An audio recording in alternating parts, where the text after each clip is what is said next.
तिवारी जी, आपने सुना सुब्रत पाठक को, वो कह रहे हैं कि साहब ठीक है, हो जाता है, मतलब लब्बो लबाब उनका ये है कि हो जाता है, और पहली बार तो नहीं है, पहले भी ऐसी घटनाएं हो चुकी हैं।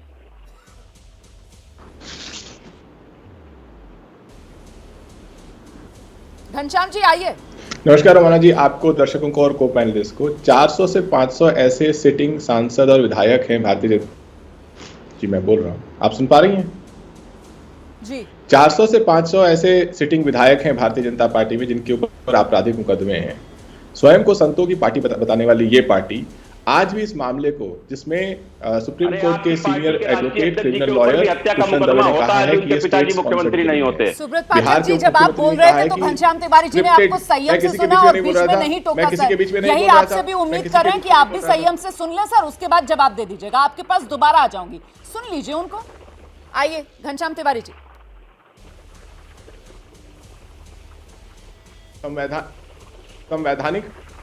संवैधानिक पद पर बैठे बिहार के उप मुख्यमंत्री ने कहा सीमिंगली स्टेज्ड किलिंग है। तो क्यों एक ऐसी सरकार जो अपने कानून व्यवस्था का दम्भ भरती है, जिसने 10,000 एनकाउंटर किए हों लेकिन वो एक गोली न चला पाई हो, जहां पर जो महाराज लवलेश तिवारी है वो बजरंग दल का सदस्य रहा हो, तमाम अखबारों ने दिखाया, वो सरकार क्यों ये आरोप अपने सिर पे लेना चाहेगी? सिर्फ एक कारण है, क्योंकि भारतीय जनता पार्टी ये हेडलाइन मैनेजमेंट करना चाहती है कि सतपाल मलिक ने जो पुलवामा में सरकार से सवाल पूछा है, आपने संबित पात्रा की प्रेस कॉन्फ्रेंस दिखाई, उन्होंने कहा हिंदुस्तान के खिलाफ सबसे बड़ी बात यह है जो 2 शहीद सैनिकों के परिवार पूछ रहे हैं कि प्रधानमंत्री जी ने ये लापरवाही क्यों की, उनकी सरकार ने लापरवाही क्यों की कि सीआरपीएफ जहाज मांगता रह गया, जहाज नहीं दिया।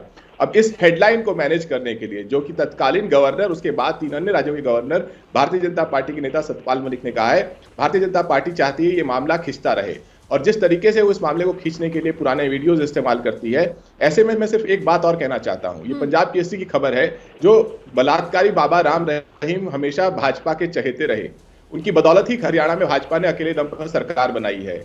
सीएम खट्टर बाबा पर मेहरबान रहे, मोदी जी राम रहीम के मुरीद हैं। ये पंजाब केसरी ने बाकायदा लिखा है। 2014 के हरियाणा विधानसभा में प्रधानमंत्री जी ने मंच से बाबा राम रहीम की तारीफ की।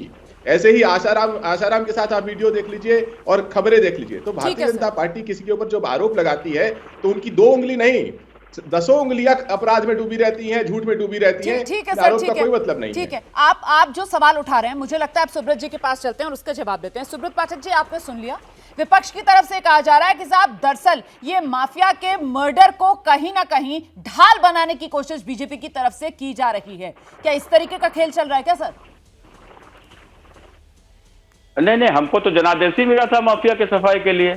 आपने अगर उत्तर प्रदेश में दोबारा अगर योगी जी को मुख्यमंत्री बनाया है जनता ने, तो क्यों बनाया है?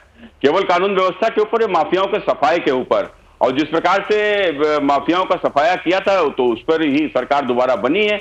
अब इन्होंने ये दुस्साहस कर दिया इस बार, तो ये दुस्साहस कर दिया तो उसका अंजाम भोग रहे हैं। रही बात, देखो सबसे बड़ी बात है, ये अभी कह रहे थे अपराधी, तो अपराधी तो कैसे बनाए जाते थे? समाजवादी पार्टी में यदि कोई दूसरा यदि उनके खिलाफ में, उनके अत्याचारों के खिलाफ यदि कोई संघर्ष करता था तो मुकदमे लिखा दिए जाते थे, झूठे मुकदमे लिखा दिए जाते थे।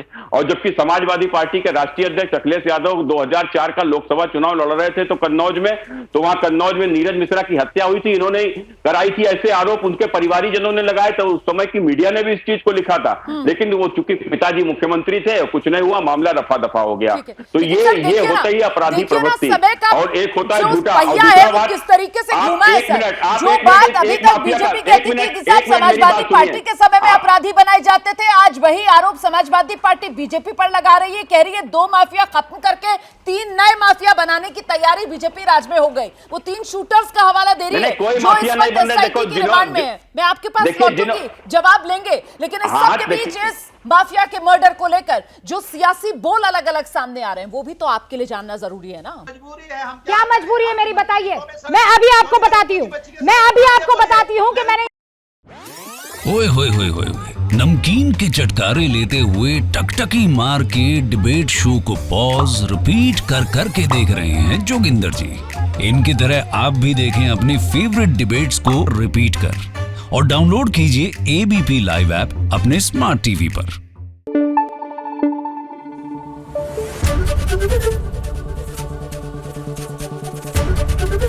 एबीपी न्यूज आपको रखे आगे।